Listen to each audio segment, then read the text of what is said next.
ତେଣୁ ଆମର ସାଧନା କରିବାର ଶ୍ରଦ୍ଧା, ବ୍ୟାକୁଳତା, ଆଗ୍ରହ ନାହିଁ।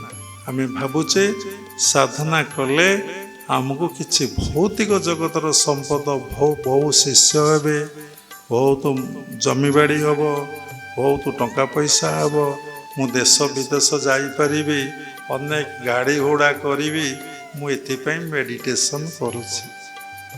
ବିଷ୍ଣୁ ମାୟାକୁ ସତ୍ୟ ବୁଝି ପ୍ରାଣୀଏ ଅଛନ୍ତି ଏଥି ମଜି। ସମସ୍ତେ ବିଷ୍ଣୁ ମାୟାକୁ ସତ୍ୟ ବୁଝୁଛନ୍ତି, ଭଗବାନଙ୍କୁ ମିଥ୍ୟା ଭାବୁଛନ୍ତି। ସମସ୍ତେ ଏଥିରେ ମଜି ଯାଉଛନ୍ତି। ଆଉ କ'ଣ, ମଜିଗଲା ପରେ ମିଥ୍ୟାକୁ ପାଇଲେ ଯାହା ମିଳେ ଆପଣମାନେ ଜାଣିଥିବେ। ମାୟା ପଛରେ ଗୋଡ଼େଇଲେ ଦେଖନ୍ତୁ ପ୍ରଭୁ ଶ୍ରୀରାମ ନିଜେ ଭଗବାନ, ଅବତାର ପୁରୁଷ, ମର୍ଯ୍ୟାଦା ପୁରୁଷୋତ୍ତମ, ସୁନାର ମୃଗ ଦେଖି ତାଙ୍କ ପଛରେ ଗୋଡ଼େଇବାରୁ କି ଅବସ୍ଥା ହେଲା। ତେଣୁ ମାୟା ପଛରେ ଗୋଡ଼େଇଲେ କେତେ ଯେ ରାକ୍ଷସ ଆମକୁ ଉପଦ୍ରବ କରିବେ, ଆମର ସବୁ କିଛି ଯେ ହରଣ କରି ନେଇଯିବେ, ସବୁ ଯେ ଆମର କିଛି ନେଇ ଚାଲିଯିବେ, ଆଉ କେତେ ଯେ ଦୁଃଖ, କେତେ ଯେ ଯନ୍ତ୍ରଣା, କେତେ ଯେ କଷ୍ଟ ଆମକୁ ମିଳିବ ତାହା ଆମକୁ ଜଣା ନାହିଁ। ଯଦି ସତ୍ୟ ପଛରେ ଆମେ ଗୋଡ଼େଇବା, ସତ୍ୟରେ ପ୍ରତିଷ୍ଠା ଲାଭ କରିବା, ସତ୍ୟର ଅନୁସନ୍ଧାନ କରିବା, କେତେ ଯେ ଆନନ୍ଦ, କେତେ ଯେ ଶୂନ୍ୟ ଅବସ୍ଥା, କେତେ ଯେ ଶାନ୍ତ ଅବସ୍ଥା, କେତେ ଯେ ସରଳତା ଅବସ୍ଥା ପ୍ରାପ୍ତି ହେବ ତାର ଠିକ୍ ଆଉ ଠିକଣା ନାହିଁ। ତେଣୁ ଆମେ ଯେଉଁ କ୍ରିୟା ଯୁଗରେ ଦୀକ୍ଷା ନେଇଛେ, ଧ୍ୟାନ କଲେ ସମସ୍ତେ କହନ୍ତି ମାନସିକ ଶାନ୍ତି ମିଳେ। ପ୍ରକୃତ ଧ୍ୟାନରେ ମାନସିକ ଶାନ୍ତି ମିଳେ, କିନ୍ତୁ ଧ୍ୟାନଟା କେମିତି ହୁଏ ଆମେ ସେ କଥା ଜାଣିନେ। କ୍ରିୟା ଅଭ୍ୟାସ କଲେ କ୍ରିୟାର ପର ଅବସ୍ଥାଟା ହେଉଛି ପରାବସ୍ଥା ବା ଶୂନ୍ୟ ଅବସ୍ଥା ବା ଧ୍ୟାନ ଅବସ୍ଥା। ତେଣୁ ରେଜଲ୍ଟ ପାଇଁ କେତେବେଳେ ଚାହିଁବ ନାହିଁ। ଗୁରୁଦେବ ଯେଉଁ ଉପଦେଶକୁ ଦେବେ ସେଇ ଉପଦେଶକୁ ପର୍ଯ୍ୟାୟ କ୍ରମେ systematic sincerely practice with love, practice with love. ଆଉ ଗୋଟେ କଥା କୁହାହେଲା, ଧର୍ମ ଜୀବନ ଆରମ୍ଭ ହୁଏ ତ୍ୟାଗରେ, ତାର ପରିସମାପ୍ତି ହୁଏ ତ୍ୟାଗରେ। ଯିଏ ଯେତେ ବଡ଼ ତ୍ୟାଗୀ ସେ ସେତେ ବଡ଼ ଧାର୍ମିକ। ଯାହା ଭିତରେ ତ୍ୟାଗ ମନୋବୃତ୍ତି ନାହିଁ ସେ କେବେ ଧର୍ମ ଜଗତରେ ପ୍ରବେଶ କରିପାରିବ ନାହିଁ। ତ୍ୟାଗ ଅର୍ଥ ବାହାରେ, ବ୍ରହ୍ମାଣ୍ଡରେ ଆଉ ପିଣ୍ଡରେ। କ'ଣ ବ୍ରହ୍ମାଣ୍ଡରେ?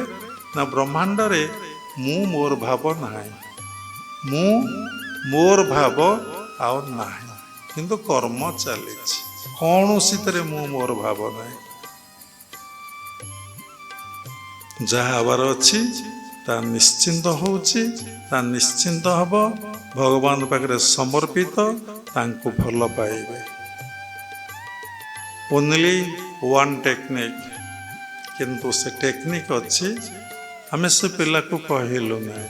କାହିଁକି ନା ଗୋଟେ ଗୁରୁଙ୍କ ଉପରେ ଛାଡ଼ି ତାଙ୍କ ପାଖରେ ଜ୍ଞାନ ଲାଭ ନ କରି ଆଉ ଗୋଟେ ଗୁରୁଙ୍କ ପାଖକୁ ଗଲେ ତାକୁ ଛାଡ଼ିକି ପୁଣି ଆଉ ଗୋଟେ ଗୁରୁଙ୍କ ପାଖକୁ ଯିବେ। କାରଣ ତୁମେ ଗଣଗଣିଆ ମାଛି ହୁଅ ନାହିଁ, ତୁମେ ମହୁମାଛି ହୁଅ। ଗଣଗଣିଆ ମାଛି ଅର୍ଥ ବିଷ୍ଠାରେ ବସିବ, ମଧୁରେ ବସିବ। ମହୁମାଛି କେବଳ ମହୁରେ ବସିବ। ଯଦି ଗୋଟେ ଗୁରୁ ସେ ଜ୍ଞାନ କହିପାରିଲେ ନାହିଁ ତାହେଲେ ତୁମେ ଅଲଗା ଗୁରୁଙ୍କ ପାଖକୁ ଯାଇପାର, କିନ୍ତୁ ମୂଳ ଗୁରୁକୁ ସମ୍ମାନ ଦେବ, ମୂଳ ଗୁରୁକୁ ଭକ୍ତି କରୁଥିବ। ଆଉ ଯେତେବେଳେ ସୂକ୍ଷ୍ମ ସତ୍ତାକୁ ଆପଣ ଯିବେ ଆପଣ ଦେଖିବେ ଗୁରୁ ଏକ, ଗୁରୁ କେତେବେଳେ ଦୁଇ ନୁହନ୍ତି। ଗୁରୁ ବୋଲି ଯାକୁ କହି ଏକରୁ ଦୁଇ ଅବା କାହିଁ, ଏକଇ ଗୁରୁ ଜଗନ୍ନାଥ ଆଉ ବା କିଏ ହେବ ସମର୍ଥ। ଆତ୍ମେବ ଗୁରୁ ଏକଂ, ସତରେ ସେଇ ପରମାତ୍ମା ପରମ ବ୍ରହ୍ମ ହିଁ ଜଗତର ଗୁରୁ। ଯାହା ଭିତରେ ପ୍ରକାଶିତ ହୋଇଯାଆନ୍ତି, ପ୍ରକାଶିତ ଅର୍ଥ କେହି ବୁଝିପାରନ୍ତି ନାହିଁ। ଆପଣମାନେ ଯିଏ ବସିଛନ୍ତି କେହି କହିପାରିବନି ପ୍ରକାଶିତ ଅର୍ଥ କହିପାରିବ? କେହି କହିପାରିବେ? ସମସ୍ତେ ତ୍ରିଗୁଣ ରଜୁରେ ବାନ୍ଧି ହେଇଛନ୍ତି। ଗୋଟେ ସତଗୁଣରେ ବାନ୍ଧି ହେଇଛନ୍ତି, ଗୋଟେ ରଜଗୁଣରେ ବାନ୍ଧି ହେଇଛନ୍ତି, ଗୋଟିଏ ତମ ଗୁଣରେ ବାନ୍ଧି ହେଇଛନ୍ତି। ତିନିଟା ଚେନ୍, ଗୋଟେ ଗୋଲ୍ଡ, ଗୋଟେ ସିଲଭର ଆଉ ଗୋଟିଏ ଆଇରନ୍, ତିନିଟା ଚେନ୍। ଇଏ କିନ୍ତୁ ସବୁ ବନ୍ଧନ, ଗୋଟେ ସୁନା ଚେନ୍ ବି ବନ୍ଧନ, ଗୋଟେ ରୂପା ଚେନ୍ ବି ବନ୍ଧନ, ଗୋଟିଏ ଲୁହା ଚେନ୍ ବି ବନ୍ଧନ। ଯେତେବେଳେ ଏ ମନ ତ୍ରିଗୁଣ ରଜରୁ ମୁକ୍ତି ହେଇଗଲା, ଏ ବନ୍ଧନରୁ ମୁକ୍ତ ହେଇଗଲା, ସେତେବେଳେ ସେ ଗୁରୁପଦ ବାଚ୍ୟ ହେବ। ତା ଭିତରେ ନା ସାତ୍ତ୍ୱିକ ବୃତ୍ତି, ନା ରାଜସିକ ବୃତ୍ତି, ନା ତାମସିକ ବୃତ୍ତି। ଯିଏ ବହୁ ଜାଗା ବୁଲିବାକୁ ଯାଏ, ବହୁ ଜାଗା ଦେଖେ, ତାଠି ରାଜସିକ ବୃତ୍ତି। ଯିଏ ସବୁ ସମୟରେ ସାଧନାରେ ମନକୁ ରଖେ, ତା ଭିତରେ ସାତ୍ତ୍ୱିକ ବୃତ୍ତି।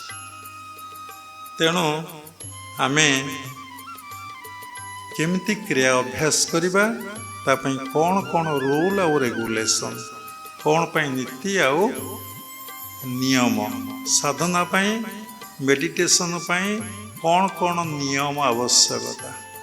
ଯଦି ବିନା ନିୟମରେ ଆପଣ କ୍ରିୟା ଅଭ୍ୟାସ କରିବେ, ଆପଣ ଭିତରେ ସୁଫଳ ଏତେ ମିଳିବ ନାହିଁ। ଡକ୍ଟର ଆଗ ଡାଏଟ୍ ଦେନ୍ ମେଡ଼ିସିନ୍। ଯଦି ଡାଏଟ୍କୁ ଠିକ୍ ନ କଲେ, ଯେତେ ଔଷଧ ଖାଇଲେ ଯେଭଳି ସୁଫଳ ମିଳେ ନାହିଁ, ସେଭଳି ନୀତି ନିୟମ ନ ମାନି ଯେତେ କ୍ରିୟା ଅଭ୍ୟାସ କଲେ ଆପଣ ଭିତରେ ସୁଫଳ ମିଳିବ ନାହିଁ। ତେଣୁ ପ୍ରଥମ କଥା ହେଉଛି, ପାତଞ୍ଜଳ ଋଷି କେତେ ବଡ଼ ସାଧକ, ସେ କେମିତି ଲେଖିଲେ ଯୋଗର ଚାରିଟା ପାଦ, ସମାଧି ପାଦ, ସାଧନା ପାଦ, ବିଭୂତି ପାଦ, କୈବଲ୍ୟ ପାଦ। ଚାରିଟା ପାଦରେ 195 କିମ୍ବା 96, ମୋର ଠିକ୍ ଭାବରେ ମନେ ନାହିଁ, ଆମେ ତ ଏତେ ଶାସ୍ତ୍ର ଅଧ୍ୟୟନ କରିନୁ। ତେଣୁ 195ଟି ଶ୍ଲୋକ। ତେଣୁ ସେ ଶ୍ଲୋକ ଲେଖା ହେଇଛି, ସୂତ୍ର ଗୋଟିଏ ଗୋଟିଏ। ସେଇ ସୂତ୍ରକୁ ଜୀବନରେ ଆପ୍ଲାଏ କଲେ ଆପଣ ତାଙ୍କୁ ପାଇପାରିବେ। ତେଣୁ ଏତେ ଶ୍ଲୋକକୁ ଜୀବନରେ ଆପ୍ଲାଏ କରିବାଟା ଭାରି କଷ୍ଟ। ତେଣୁ ଯୋଗର 8ଟି ଅଙ୍ଗ ଅଛି। ବାବା କେବେ କହିନଥିଲେ, ଥରେ କହିଥିଲେ, ଅଳ୍ପ କହିଥିଲେ। ଯମ ନିୟମ କହିଥିଲେ, ଆସନ କହିନଥିଲେ, ପ୍ରାଣାୟାମ, ପ୍ରତ୍ୟାହାର, ଧାରଣା, ଧ୍ୟାନ, ସମାଧି, 8ଟା ଅଙ୍ଗ। କିନ୍ତୁ କ୍ରିୟା ଯୋଗ ପରମ୍ପରାରେ ଗୁରୁଦେବ ସବୁବେଳେ କହୁଥିଲେ, ତୁମେ ଯୋଗର 4ଟି ଅବସ୍ଥାକୁ ପାଳନ କର, 4ଟି ଅଙ୍ଗକୁ। କ'ଣ?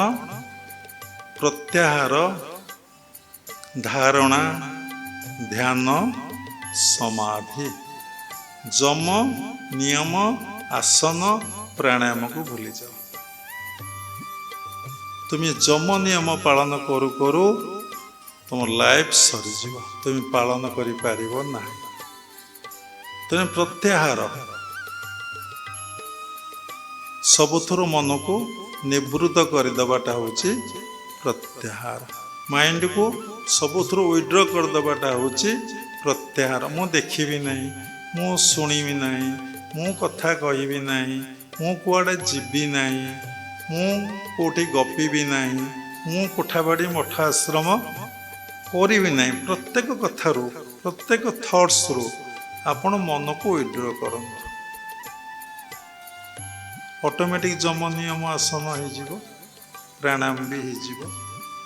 ବୁଝେଇଲେ ବହୁତ ସମୟ ଲାଗିବ। ପ୍ରତ୍ୟାହାର ପରେ ଧାରଣା। ଧାରଣା ଅର୍ଥ one thought. Mind will become one thought, ଗୋଟିଏ ଚିନ୍ତା। ଯେମିତି ଗୋପୀମାନେ କେବଳ କୃଷ୍ଣ ଚିନ୍ତା ବ୍ୟତୀତ ଆଉ କିଛି ଚିନ୍ତା କରୁନଥିଲେ। ଗୋଟିଏ ଗୋପୀ କହୁଥିଲା, ମୁଁ ଆଉ ଗୋଟେ ଗୋପୀକି କହୁଛି, ମୁଁ ଗୋଟିଏ ପାଦ ପକାଇ ଆଉ ଗୋଟେ ପାଦ ପଇଲେ, ଗୋଟିଏ ପାଦ କହୁଛି କୁ ମାନେ ନୂପୁର, ଆଉ ଗୋଟେ ପାଦ କହୁଛି ସ୍ନ। ଆଉ ଗୋଟେ ଗୋପୀ କହିଲା, ମୁଁ ଯେତେବେଳେ এই ପିଠା ଚାଉଳ ବାଟୁଛି ଯେତେବେଳେ ଯାଉଛି ଟାଣୁଛି କ୍ରୁ ଛାଡ଼ୁଛି ସ୍ନ। ଯେତେବେଳେ ମାଠିଆରେ ମୁଁ ପାଣି ଭର୍ତ୍ତି କରୁଛି ସେ କ୍ରୁ ଆଉ ସ୍ନ ଯାହା କରୁଛି କୃଷ୍ଣ ବିନା ମୁଁ ଆଉ କିଛି ଦେଖିପାରୁନି। ତାହା ହେଉଛି ଧାରଣା। ଏ ଜନ୍ମରେ ତୁମେ ଗୋଟିଏ ଚିନ୍ତାରେ ରହିପାରିବ? ଭଗବତ ଚିନ୍ତାରେ ସବୁ ଈଶ୍ୱର କରୁଛନ୍ତି, କରାଉଛନ୍ତି। ଜଣେ ଡିସାଇପଲ୍ ଆମର କହିଲେ, ବାବା କ'ଣ କ୍ରିୟା ଯୋଗ ଜାଣନ୍ତି? ତାଙ୍କରି ପାଇଁକି ଏଇ କ୍ରିୟା ଯୋଗ ଉପରେ ବାବା ଯଦି କହିବେ ସାତ୍ଵିକ ଅହଙ୍କାର ଏମିତି ବର୍ଷ ବର୍ଷ କହିବେ। ତାଙ୍କର ଜ୍ଞାନର ମାପକାଠିରେ ସେ ବାବାଙ୍କୁ ଦେଖିଛନ୍ତି। ଆପଣଙ୍କ ମୁହଁରେ ଗୋଟେ ଖଣ୍ଡିଆ ହେଇଛି, ଆପଣ ମିରରରେ ଦେଖିଲେ, ସେ ଖଣ୍ଡିଆଟା କୋଉଠି ଦେଖାଗଲା? ମିରରରେ ଦେଖାଗଲା। ଆକ୍ଚୁଆଲି ସେ ଖଣ୍ଡିଆଟା କ'ଣ ମିରରରେ ହେଇଛି? ସେ ଖଣ୍ଡିଆଟା କୋଉଠି ହେଇଛି? ଆପଣଙ୍କ ମୁହଁରେ ହିଁ ସେ ଖଣ୍ଡିଆଟା ହେଇଛି। ତେଣୁ ଆପଣ ଦେଖିଲେ ମିରରରେ ଏବଂ କହିଲେ ଏଟା ମିରରରେ, ସେ ଖଣ୍ଡିଆଟା ଯେ ଆପଣଙ୍କ ଠାରେ। ଆପଣ କ୍ରିୟା ଯୋଗଟାକୁ ଜାଣିନାହାନ୍ତି ବୋଲି କହିଲେ ବାବା କ'ଣ କ୍ରିୟା ଯୋଗ ଜାଣିଛନ୍ତି?